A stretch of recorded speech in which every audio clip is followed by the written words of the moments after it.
Mas amém. Meus irmãos, uma grande honra, um grande prazer novamente trazer a palavra para vocês. A gente está numa série de ministrações que nós estamos falando sobre o tema igreja, amém?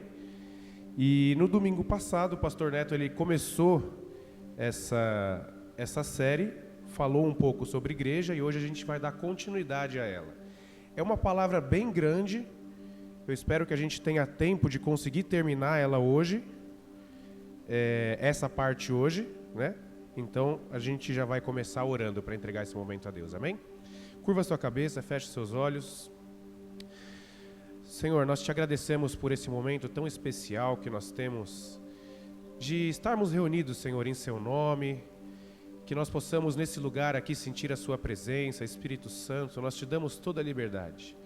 Não há, Senhor, um lugar melhor para estarmos do que na sua presença. Nós te agradecemos porque nós somos escolhidos do Senhor. Não fomos nós que escolhemos o Senhor, mas foi o Senhor que nos escolheu, foi o Senhor que nos buscou. E nós temos esse privilégio de sermos servos do Deus Altíssimo. Nós te agradecemos porque nessa manhã de domingo o Senhor tem nos guardado, o Senhor tem nos livrado, o Senhor nos trouxe em segurança até aqui. Então que a palavra do Senhor venha falar diretamente em nossos corações, não através da boca de homens, mas que possa vir uma palavra diretamente dos céus, guiadas pelo Espírito Santo. Em nome de Jesus. Amém. E antes de começar aqui a ministração, eu queria pedir para o Xande tentar colocar uma imagem aí para a gente. O pastor Neto ele mandou essa semana no grupo de líderes, e é uma imagem que eu achei bem interessante. É um desenho infantil, né? E está escrito assim: pinte somente a igreja. E aí pintaram quem? Pintaram as pessoas, né? Geralmente as crianças pintariam o prédio, né? Só o prédio, o resto não. Mas pintaram de fato quem é a igreja, que somos nós, são as pessoas, amém? Então ele mandou essa imagem essa semana lá e eu achei bem interessante, falei, vou levar para o pessoal ver também, que tem pessoas que não estão no grupo de líderes ainda que todos aqui são líderes, amém? Se você ainda não é, vai ser. Creia, esse ano ainda. Muitas vezes, meus irmãos, nós entendemos a igreja de uma forma diferente. Talvez porque a gente entendeu de fato algo errado, ou porque foi nos ensinado errado. E aí acaba se tornando um tipo de sofisma na nossa vida. O que é um sofisma? Sofisma é algo que parece verdade, tem cara de verdade, só que ele é algo enganoso, ele é algo mentiroso. Então, o que a gente aprende desde pequeno? Que a igreja é o prédio. É um prédio, ali é uma igreja, aqui é uma igreja. Então acaba se tornando uma verdade em nossa vida, isso daí. Acaba se tornando um tipo de sofisma. Hitler, ele tinha um ministro de propaganda na época da Alemanha, na época do nazismo. E esse ministro de propaganda, ele falou uma coisa que perdura até hoje, que ele falou assim: uma mentira dita 1000 vezes, ela se torna uma verdade. Uma mentira dita 1000 vezes, ela se torna uma verdade. Não sei se vocês já conheceram, sempre tem um amigo que ele não que ele é mentiroso, mas ele é um amigo que gosta de inventar umas histórias. E aí ele acaba acreditando naquilo mesmo que ele inventa. De tanto que ele conta, ele acaba acreditando que aquilo de fato era verdade. Então uma mentira dita por 1000 vezes, ela acaba se tornando verdade numa pessoa, né? E também aquilo que a gente fala assim, você atrai aquilo que você pensa. Se você pensa muito numa coisa, aquilo acaba acontecendo, né? A mentira é a mesma coisa. Porque o nosso cérebro, ele é programado, o nosso cérebro, ele é preguiçoso. Tá, aqui a gente tem psicólogos ali, tem a Ju, tem a Flávia do Felipe, eles não vão me deixar mentir sozinho, eles vão me ajudar. O nosso cérebro, ele é preguiçoso. Ele não gosta de trabalhar, ele não gosta de coisas difíceis, ele gosta de coisas fáceis. Então, quando você pensa em alguma coisa, o seu cérebro, ele acaba pegando o caminho mais fácil. O que é mais fácil de eu fazer? Não, isso daqui é muito difícil, descarta. Eu vou pegar a coisa mais fácil de fazer. Então, o nosso cérebro, ele é como se fosse um campo gramado. Um campo bem grande, com grama. Aquela grama rasteira, sabe? E aí quando você vai andando, se você passa a primeira vez ali, aquela grama ela baixa porque você passou por cima dela, só que se você não passa mais, a grama ela levanta de novo e ela volta a crescer. Só que se você passa pelo mesmo caminho todos os dias, passei por aqui, a grama baixou. No dia seguinte, passei por mesmo lugar, a grama baixou. E no outro dia, a grama baixou. A grama ela vai quebrando, ela vai morrendo e vai formando um caminho. E esse caminho ele fica mais fácil de ser percorrido. Então, quando você for passar ali novamente, você vai passar novamente por aquele caminho. Ainda que você nunca tenha passado ali. Você vai atravessar um campo. Lá onde eu moro tem bastante esse negócio de terra, tal, né, na Chácara das Garças. Quando não tinha asfalto, que a gente ia andar, que às vezes tinha um trilhozinho, alguma coisa, você passava pelo trilho. Se o trilho estava aqui, você não falava assim, não, eu vou por aqui. Você passava por ele. Por quê? Porque ele é mais fácil, já tem um caminho trilhado ali. E o nosso cérebro entende isso. Há um caminho fácil a ser percorrido. Há um caminho mais simples de ser percorrido. E a gente acaba passando pelo mesmo lugar. E quando a gente aprende algo que é fácil, ainda que seja errado, o nosso cérebro capta aquilo e fala, é a verdade, aquilo é verdade, né? É algo muito mais simples a gente acreditar que a igreja é um prédio do que a igreja somos nós e a gente não deve ficar entre quatro paredes. Não é muito mais fácil? Não é mais fácil a gente falar assim, se eu acordar de manhã, todo domingo, e eu sair da minha cama e ir até a igreja, chego lá, eu canto um louvor, eu ouço a palavra e vou embora para minha casa, se eu fizer só isso todos os domingos, quando eu morrer eu estou salvo. É muito mais fácil você acreditar isso. Então nosso cérebro se apega a isso e acaba entrando num modo de repouso. É um modo de segurança do nosso cérebro. Ali para ele está confortável, aqui para mim está tranquilo. E ele usa essas artimanhas para economizar energia, é um caminho muito mais fácil. É aquela frase, não sei se vocês já ouviram, tem não sei se é um filme, uma série, da Gabriela que fala assim, eu nasci assim, eu cresci assim, vou morrer assim, eu vou ficar assim para sempre. Esse é meu jeito, eu não vou mudar. E esse é meu jeito, eu não vou mudar. Alguém aqui já fez uma dieta mirabolante que perdeu bastante peso? Eu já fiz. Você faz uma dieta doida lá e você perde bastante peso. E aí você fala assim, esse negócio aqui dá certo. Esse negócio aqui é bom. Aí perdeu peso, aí depois você achou o peso que você perdeu. Que geralmente é assim, você perde e acha ele de novo.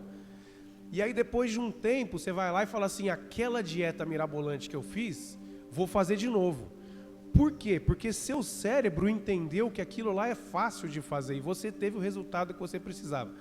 E aí você vai lá e faz exatamente a mesma coisa e não perde absolutamente nada.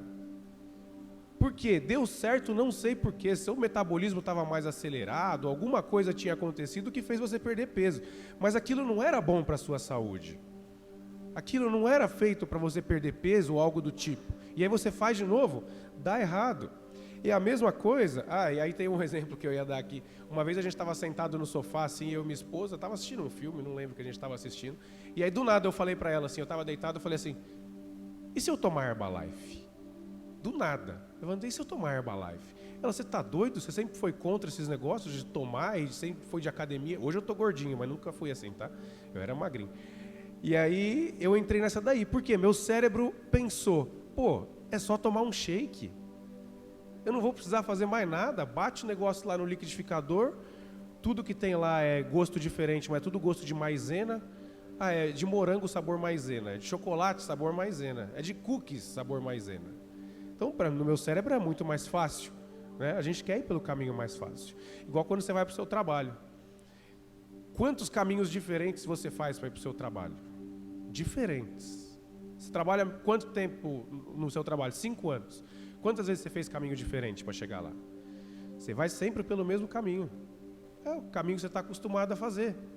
A não ser que tenha algum acidente. Teve algum acidente no meio do caminho? Então eu vou precisar mudar meu caminho. E aí você já começa assim, mas vai demorar, eu vou entrar por aqui, eu não conheço esse caminho. E às vezes você até entra num caminho e fala, nossa, eu saio aqui. Muito melhor, hein? Muito mais fácil. Mas então o que é a igreja, né? O pastor Neto no domingo passado, ele falou alguns pontos do que não é a igreja. O que não é a igreja? Se perguntassem para nós, qualquer pessoa para na rua, você está andando do nada, a pessoa para e fala assim, fala para mim agora, o que é a igreja? Naturalmente você vai falar, a igreja sou eu, a igreja somos nós. Por quê? Você é convertido, você conhece a palavra de Deus. Você frequenta um espaço que nós chamamos de igreja. Mas naturalmente você vai falar, igreja sou eu. Agora, se você pergunta para uma pessoa que não é convertida, que não tem o costume de congregar, ela vai falar, a igreja é ali, ó, é aquele prédio, né? E aí o pastor Neto falou o que não é igreja, alguns pontos. Como uma mentira dita 1000 vezes se torna uma verdade, a gente também precisa falar uma verdade 1000 vezes para que nosso cérebro entenda, né? A igreja não é esse prédio, não é esse, não é aquele do centro histórico, não é aquela outra igreja que tem aqui, aquele prédio, não é essas 4 paredes. Esse é um lugar onde a gente se reúne, sim, nós precisamos de um lugar para a gente se reunir. Mas a igreja, ela não é isso daqui. Isso daqui é somente um prédio para que a gente possa se reunir, para que a gente possa compartilhar experiências, para que a gente possa ser treinado, para que a gente possa ser edificado e encontrar os nossos irmãos também, que é muito gostoso, né? Afinal de contas, muitas vezes a gente não tem aquela amizade fora daqui, por conta do dia a dia mesmo. É muito corrido, o Milton trabalha num lado da cidade, o William trabalha do outro lado da cidade, eu trabalho do outro lado da cidade. A gente não consegue ter uma aproximação. Aqui a gente consegue. A gente consegue conversar, trocar experiências, mas a igreja não é esse prédio. E outra coisa, a igreja também não é um ponto de pregação.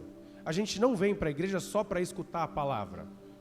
Ah, eu vou lá só porque tem uma pessoa que prega, uma pessoa que fala. Eu vou lá porque hoje vai ter um pregador de fora. Eu vou lá porque hoje o pastor William vai mandar descer fogo. Não é um ponto de pregação. Ainda que tenha pregação, não é só isso. E o pastor também falou uma coisa que eu achei muito interessante. A igreja não é um hospital. E eu sempre ouvi isso. Desde que eu me converti. A igreja é um hospital de feridos. A igreja é um hospital, e a igreja é um hospital. Isso se tornou o quê? Um sofisma. Eu acreditei que isso fosse verdade. Mas ele falou algo que eu achei muito interessante. Quem é que gosta de ir no hospital aqui? Não gosta. Daqui quem ainda não pegou essa gripe aí não está nem vivendo 2022 ainda, porque todo mundo já ficou gripado. Mas das pessoas que pegaram, grande parte não foram para o hospital. Eu fui uma, não fui para o hospital. Ninguém gosta. É ruim. E se você está ruim, você vai e você volta pior, porque você pega outras coisas. Então, quando a gente coloca a igreja como um hospital, a gente entende, é ruim ir para lá. Não é um lugar bom.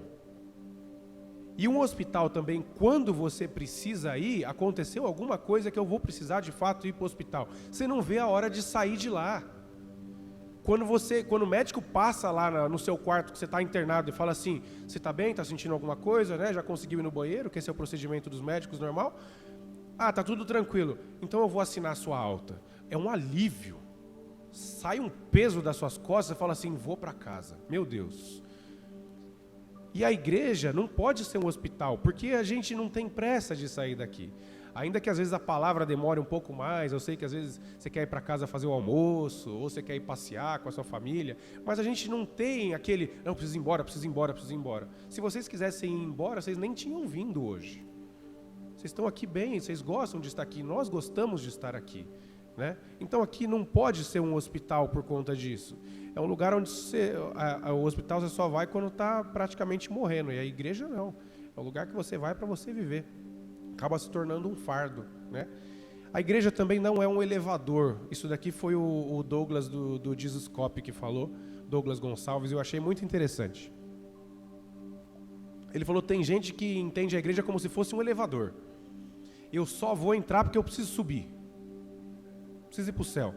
Aí quando a porta abre, você dá de cara com uma pessoa que você não gosta. Aí você fala, ih, mas essa pessoa está dentro do elevador. Aí você olha, o Zeca está lá no fundo lá do elevador. Não gosto desse cara. É careca igual eu. Até isso me imita. Não gosto desse cara. Mas ele ainda fica bem careca porque ele é forte. Eu que sou careca e gordo. E aí as pessoas entendem que eu preciso entrar porque eu preciso subir. E para eu ir para o céu eu preciso estar no mesmo lugar que o Zeca. Então eu vou entrar. Vou pagar esse preço, né? Aí às vezes você está do lado do seu irmão que você não gosta dele. Mas estou congregando na mesma igreja, mas não gosto desse cara, não vou com a cara dele, mas eu preciso estar na igreja porque eu preciso ir para o céu. Mas deixa eu te contar uma coisa, o elevador que sobe também desce. Ele desce também. Não é porque a gente está enfiado na igreja, nas 4 paredes, Se a gente não tiver com a nossa vida certa, se a gente não estiver fazendo a vontade de Deus, a gente pode passar a vida inteira dentro da igreja. A gente desce. Vamos descer. A Bíblia fala que vai ter gente que vai chegar no céu e vai falar assim: Senhor, em seu nome eu profetizei, expulsei demônios, curei enfermos. E Jesus vai falar assim: nunca te vi, não te conheço. Mas Senhor, eu fui todos os domingos no culto. Mas Senhor, até aquele dia que estava chovendo, lembra aquele dia que estava chovendo? Eu fui no culto, como é que eu não vou poder entrar? Não te conheço, nunca te vi. Aí vai para a igreja, mas chega em casa, trata mal a família, trai a esposa, chuta o cachorro. Tudo bem, cachorro não vai subir, mas tem a vida totalmente torta. Tem a vida totalmente torta. Então, a igreja também não é um elevador. E afinal de contas, o que é a igreja? O que é a igreja? 100 anos depois de Cristo, assim que Cristo foi crucificado, 100 anos depois, existia no mundo 25 mil cristãos. Então, depois que ele foi crucificado, que ele ressuscitou, a palavra de Deus se expandiu para 25 mil pessoas em todo o mundo, 100 anos depois. Depois disso, 300 anos depois da crucificação e ressurreição de Cristo, 20 milhões de pessoas já eram consideradas cristãs, reconheciam Jesus como seu único e suficiente Salvador. Ou seja, 200 anos depois, 20 milhões de pessoas vieram a conhecer Jesus, vieram a reconhecer Ele. E esse é o poder da igreja. Essa é a igreja que vai para fora, é a igreja que prega, que leva a palavra. O pastor Neto falou aqui: as portas do inferno não prevalecerão contra a igreja. Não é que as portas do inferno vão invadir a igreja e a gente vai estar protegido. Porque eu estou tranquilo, porque eu reconheci Jesus e Satanás não tem autoridade, ninguém toca no ungido do Senhor. Não é isso que a Bíblia fala. Se as portas do inferno não prevalecerão contra a igreja, somos nós que vamos até ela.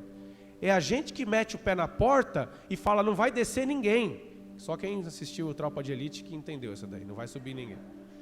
A gente fala: não vai descer ninguém. Então é a gente que vai até lá e arranca as pessoas que estão fadadas aí para o inferno. Essa é a igreja prevalecente, essa é a igreja que em 200 anos fizeram 20 milhões de convertidos. Há uma estatística de que até 2025 os cristãos serão maioria no mundo. Nós seremos de fato maioria no mundo, aqueles que se declaram cristãos, né? É diferente você se declarar cristão e você viver o cristianismo, né? Eu posso, numa pesquisa, falar assim: qual é a sua religião? Eu sou cristão. Você pratica? Eu pratico, eu vou na igreja. Mas você faz alguma ação social? Você ajuda as pessoas? Não, eu só vou. É um tipo de cristão declarado, né? Então, nós seremos maioria. Só que, de fato, a gente precisa ter uma igreja relevante nas ruas. A gente precisa sair para as ruas. A gente precisa levar Cristo para as pessoas que ainda não conhecem. E a gente precisa chegar no inferno e falar assim: eu cheguei. E esses que estão aí não vão ficar aí, porque a gente não aceita. São os nossos irmãos. Vai subir comigo no elevador também. Vai entrar mesmo não gostando de mim. Abre sua Bíblia comigo em Efésios 2. Efésios 2, nós vamos ler do 11 ao 13.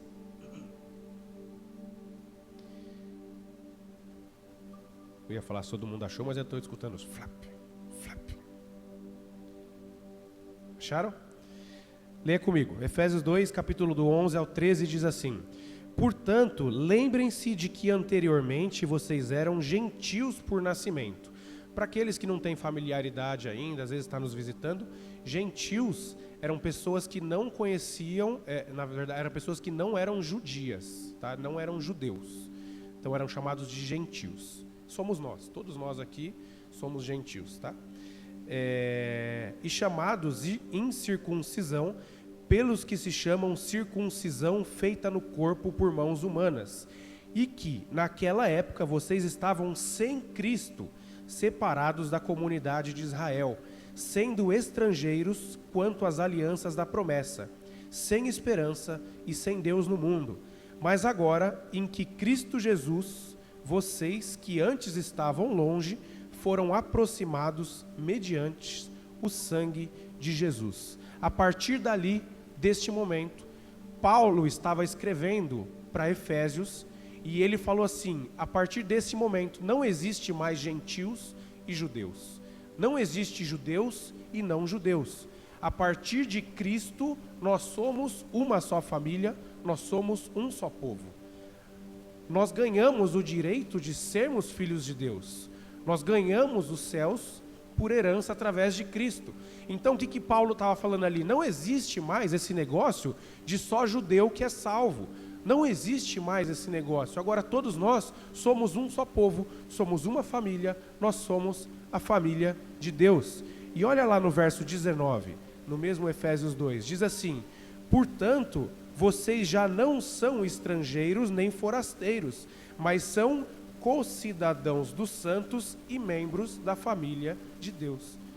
Então, a partir de Jesus, nós nos tornamos membros da família de Deus. Então, o que é a igreja? O primeiro exemplo do que é ser igreja. Nós somos família. Nós somos uma família.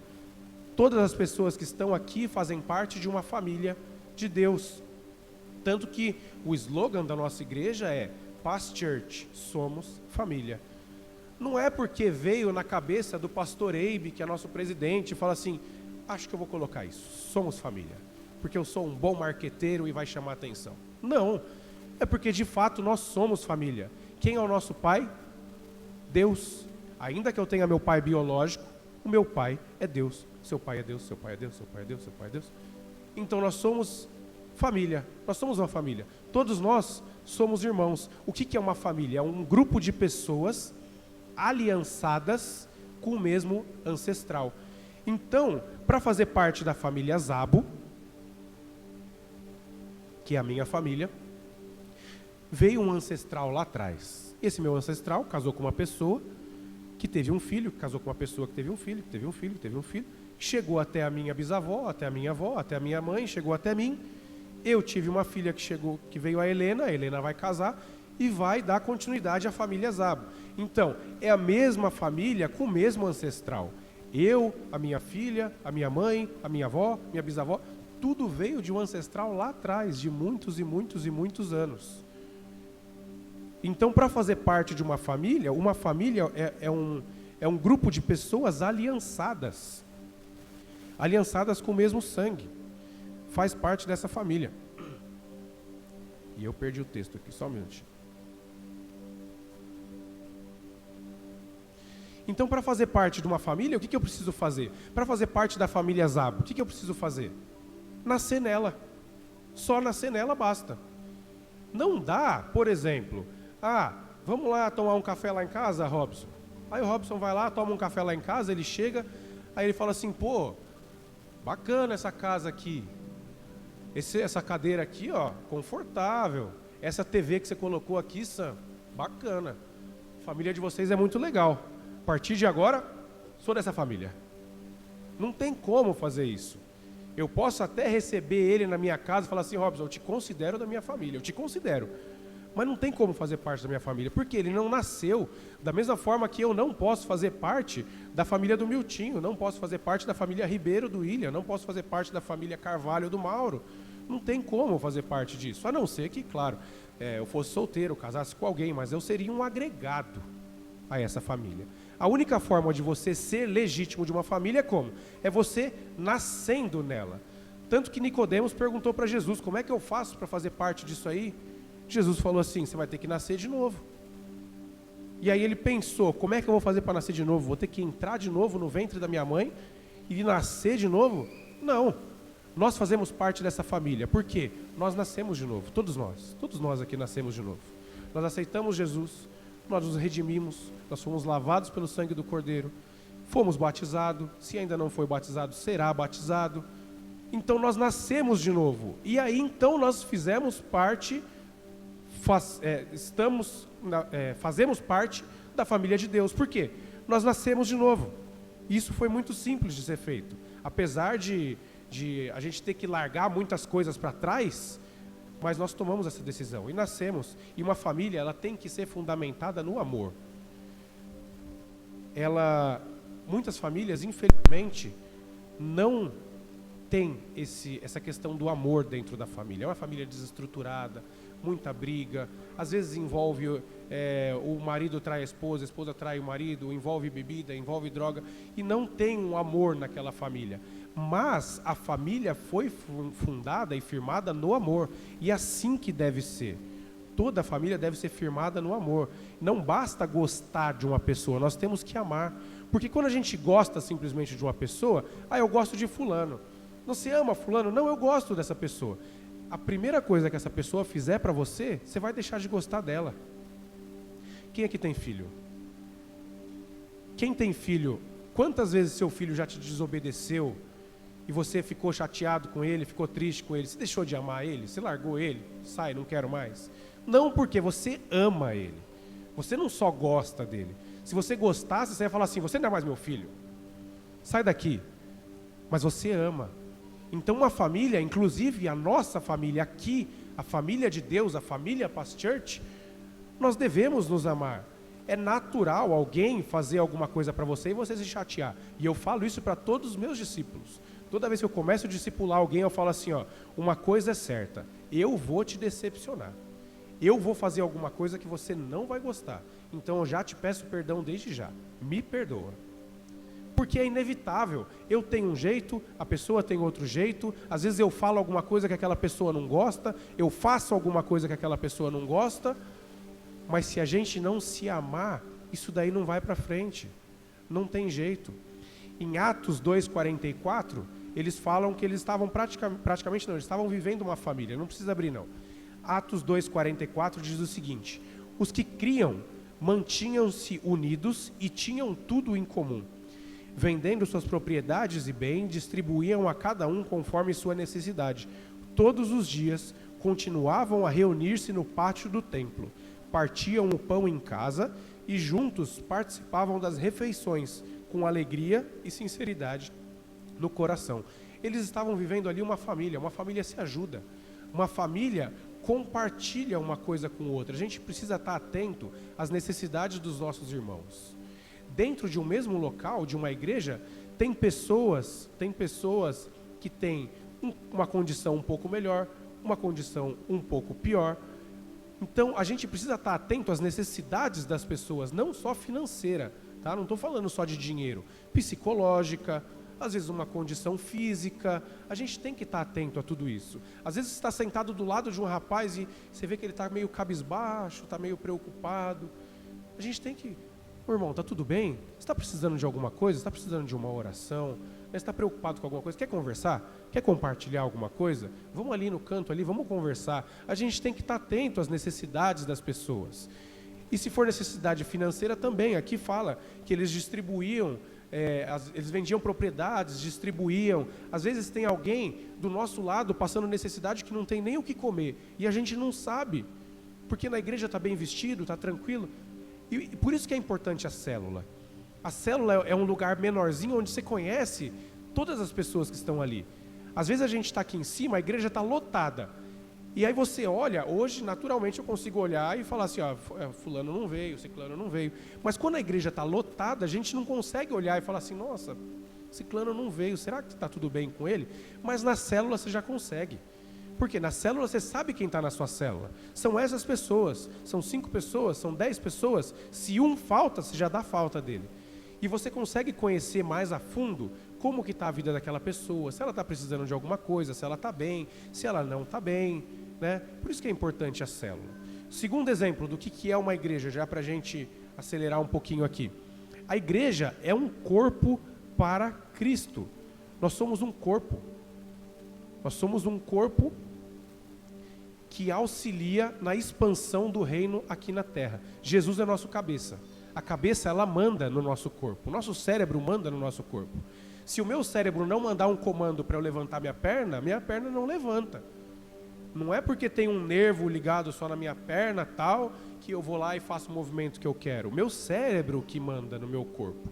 Se meu cérebro não estiver bem, você vê aquelas pessoas que às vezes teve paralisia infantil, ou que teve microcefalia. O cérebro, ele não consegue mandar informações para o corpo fazer o que você quer fazer, né? Então Jesus é a nossa cabeça. E o nosso corpo, nós, que somos o corpo de Cristo, precisamos obedecer o cabeça que é Jesus. A Bíblia fala, e Jesus disse isso: ide pelo mundo, pregai o Evangelho, fazei discípulos de todas as nações. Ide pelo mundo, não ficai sentado, não ficai parado. E às vezes a gente tende a ser acomodado, porque nosso cérebro, ele tende a fazer as coisas mais simples. Nosso cérebro, ele é preguiçoso. Então, nossa, mas eu vou ter que sair hoje para fazer tal coisa. Oh, fulano me chamou na casa dele para orar. Nossa, é difícil, não é fácil, irmãos. É uma luta, é uma luta. Mas quando alguém te liga 3 horas da manhã, falando assim, pelo amor de Deus, tem um endemoniado na minha casa, vem fazer alguma coisa, me ajuda. É uma luta você levantar da cama, mas você tem que levantar e você tem que ir.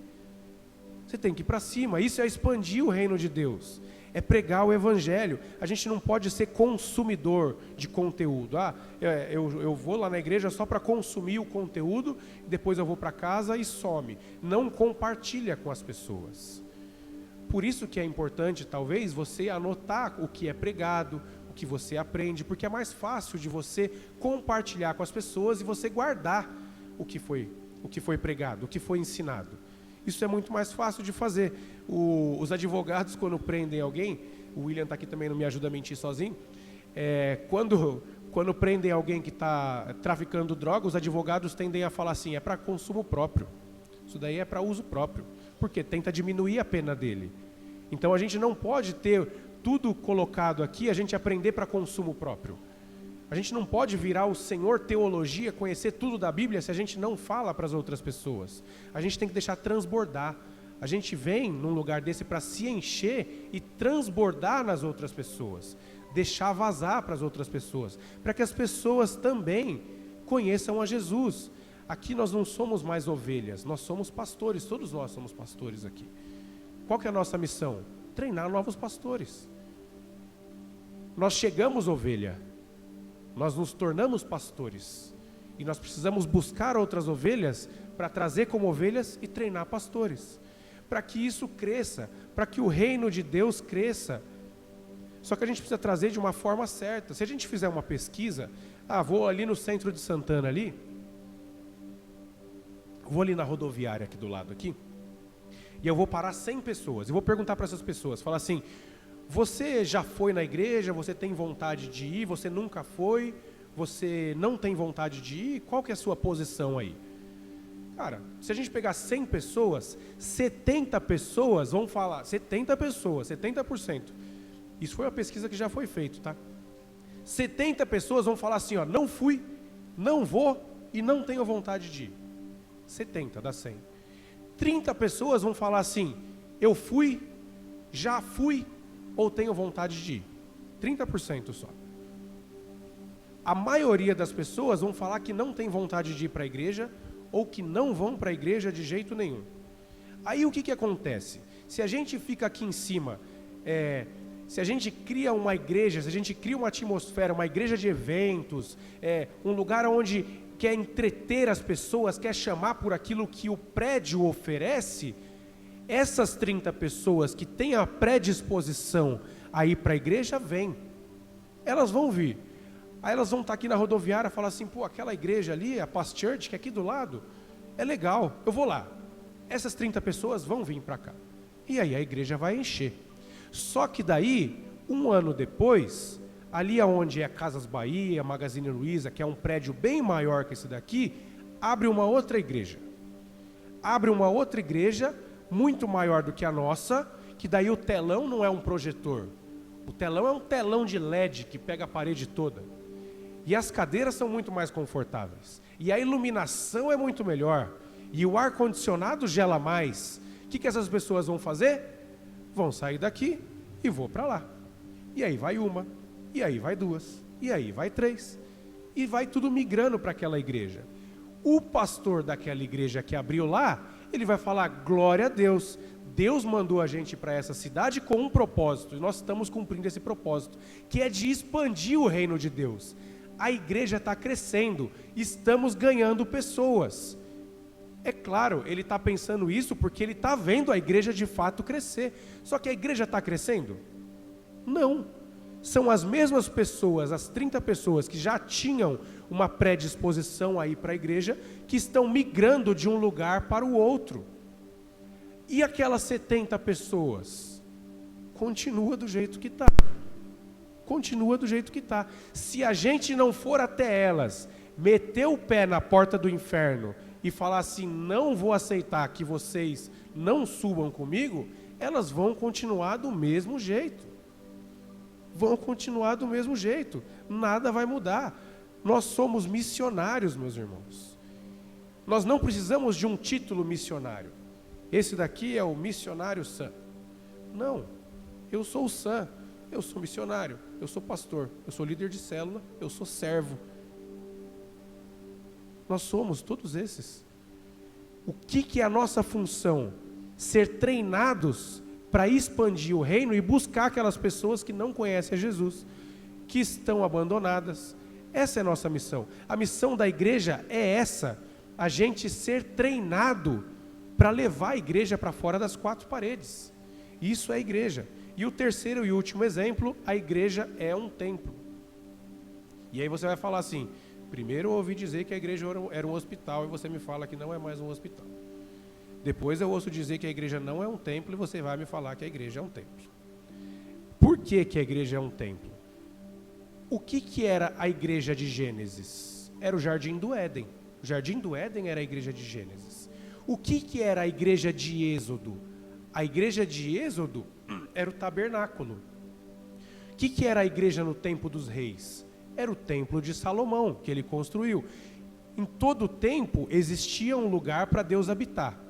O que é a igreja depois da vinda de Jesus? Jesus. O que é a igreja depois da ressurreição de Jesus? Nós. Nós somos um templo. Deus precisa de um templo para habitar e Ele habita dentro de nós. O que Jesus falou? É melhor para vocês que eu vá, para que aquele que virá depois de mim habitará em vocês. É o Espírito Santo. Deus colocou dentro de nós o Espírito dele. Dentro de cada um de nós tem o Espírito de Deus. As pessoas, quando se aproximam de nós, elas precisam sentir a presença de Deus. Porque quando a gente se aproxima das pessoas, se a gente tem a presença de Deus, as pessoas precisam sentir. Se eu estou irritado e eu chego perto de alguém, essa pessoa vai sentir a minha irritação, vai ou não vai? Vai sentir. Se eu sou uma pessoa alegre e eu chego perto de outra pessoa, ela vai falar assim: pô, que energia boa essa sua, meu. Você é um cara muito legal, você é um cara cativante. Então, se o Espírito de Deus habita dentro de mim, quando eu chego perto de uma pessoa, ela precisa sentir a presença de Deus. Habita dentro de mim. E o nosso campo missionário é aonde? Eu já queria pedir para o louvor, se puder subir aqui. E o nosso campo missionário, ele é aonde? Ele é a sua casa, se a sua família ainda não reconheceu Jesus. Ele é o seu trabalho, se do seu lado senta alguém que ainda não reconheceu Jesus. Ele é a sua escola, se o seu amigo não reconheceu Jesus. Ele é onde você for. O lugar que você estiver é seu campo missionário. Existe uma frase que diz: pregue sempre o evangelho, em todo o tempo. Se necessário, usa palavras, se necessário. Não é necessário eu chegar para o rapaz que trabalha do meu lado e falar assim: você vai para o inferno, se você não for agora para a igreja, se você não reconhecer Jesus. Não é necessário. Se você era uma pessoa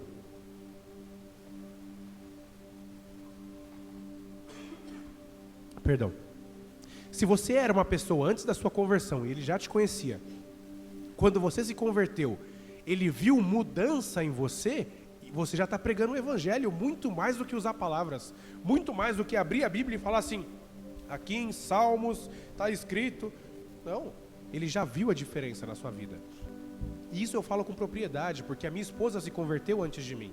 Eu conhecia ela antes dela se converter. A gente já estava num relacionamento há 3 anos. E eu vi a diferença na vida dela. ela não precisou em momento nenhum abrir a Bíblia e pregar para mim. E ela ficou 6 meses em jejum e oração, orando pela minha vida. Mas ela não precisava pregar a palavra para mim. Ela não precisava me convidar para ir para a igreja.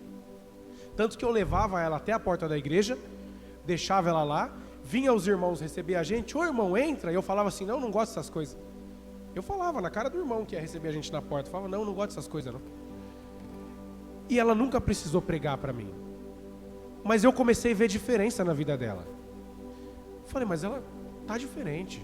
Tá uma pessoa mais calma, tá uma pessoa mais atenciosa, tá uma pessoa mais tranquila. E aí eu fui vendo a diferença, falei assim, não é possível. Alguma coisa de diferente aconteceu. E aí eu lembro até hoje, no dia do batismo dela, eu fui, ela me convidou para ir, eu fui. No dia do batismo dela, eu fiquei muito incomodado, o Espírito Santo me incomodou muito. E aí na hora que eu cheguei na porta da igreja, isso era lá na igreja de Barueri, na hora que eu cheguei na porta da igreja assim, eu parei, olhei pro alto e falei assim, Deus, você tá me incomodando. E eu não tô gostando disso. Eu falei bem assim para Deus. Na hora que eu falei isso, veio um irmão, que depois se tornou o nosso supervisor lá. E falou assim, irmão, amanhã a sua esposa vai ler, porque quem não foi batizado aqui não sabe disso, mas depois que a gente é batizado, no dia seguinte a gente lê uma declaração, né? Orando e tudo mais. E ele falou assim, amanhã vai ter um evento aqui para essas pessoas que foram batizadas. Você vem, né? E eu não consegui falar não. Eu queria falar não. Falar não. Acabei de falar para Deus que está me incomodando, você acha que eu vou vir aqui amanhã? Mas foi natural eu falar assim, venho. E eu sou uma pessoa, quando eu falo que eu vou fazer alguma coisa, eu não consigo desfazer. Se eu falo que eu vou, eu vou. Se eu falo que eu vou fazer. Porque eu fico mal se eu não fizer. E aí eu fiquei a noite inteira pensando, caramba, eu vou ter que ir para a igreja amanhã, porque eu falei para aquele cara, eu nem conhecia ele. Eu falei para aquele cara que eu ia. E ele vai estar lá amanhã. E se eu não for, ele vai falar, pô, ele falou que vinha e não veio. E aí eu fui. E nesse dia eu voltei lá e aí eu reconheci Jesus. Porque aí eu falei, se teve mudança na vida dela, vai ter mudança na minha também. E eu sei que eu preciso de mudança. E eu precisava muito de mudança. Eu preciso de mudança até hoje. Não é porque eu aceitei Jesus, não é porque talvez você não reconheceu Jesus ainda, vai aceitar Jesus um dia, não vai ser num passe de mágica, que você fala assim, eu era uma pessoa ontem, eu sou outra hoje depois que aceitei. Não existe isso, não existe. Se alguém um dia te falou isso, é mentira. Você vai ter que lutar todo dia para largar seu pecado, para largar seu vício, para largar as coisas ruins que você faz. É ruim.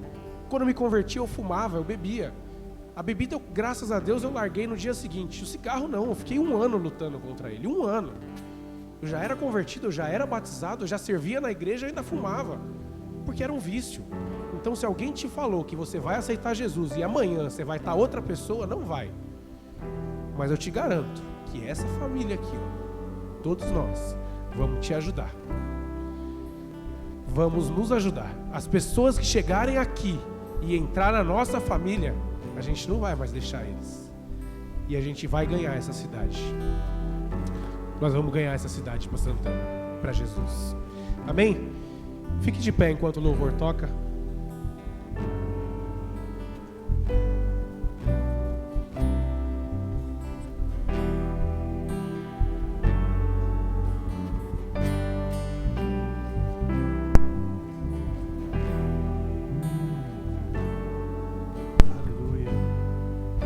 Declaro isso aqui. Abre o mar pra eu passar por ele. Perfeito amor me alcançou. Me resgatou e agora eu posso cantar que sou filho de Deus. Declare isso novamente. Abre o mar pra eu passar por ele. Perfeito amor me alcançou. Me resgatou e agora eu posso cantar que sou filho de Deus. Declare, eu não sou mais. Eu não sou mais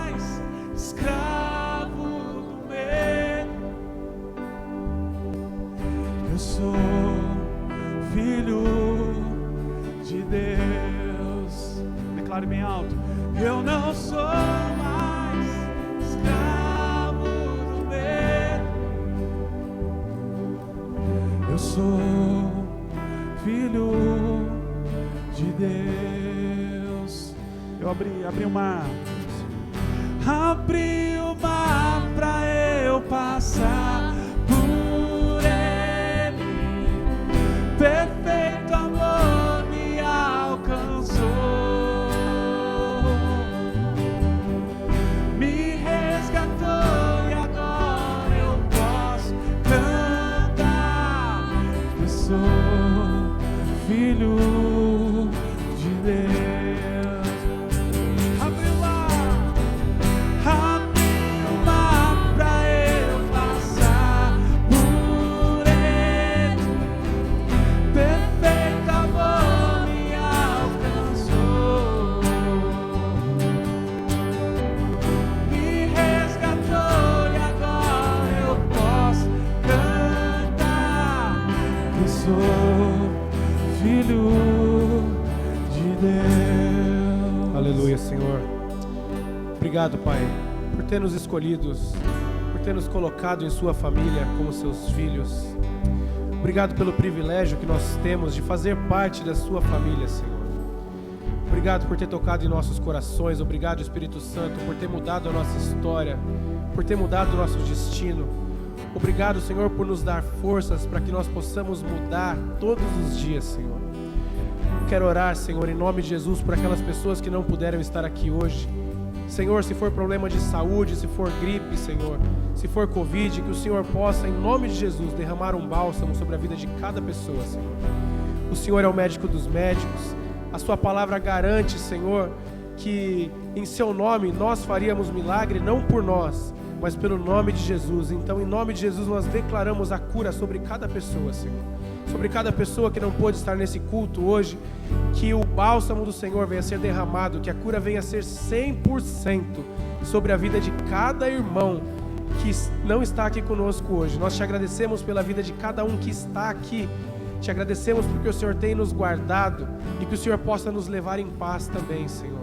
Antes de finalizar, eu queria perguntar se há alguém aqui hoje que ainda não reconheceu Jesus como seu Senhor e seu Salvador e quer entregar sua vida para Jesus hoje. Levanta sua mão no seu lugar que eu quero orar por você. Se você ainda não reconheceu Jesus e você quer reconhecer Ele como seu único e suficiente Salvador, levanta sua mão que eu quero orar por você hoje. Amém. Eu entendo que todos nós já reconhecemos. Então estenda sua mão para cá. Que a graça do nosso Senhor Jesus Cristo, o amor de Deus o Pai, a unção e a consolação do doce Espírito Santo esteja com cada um de nós.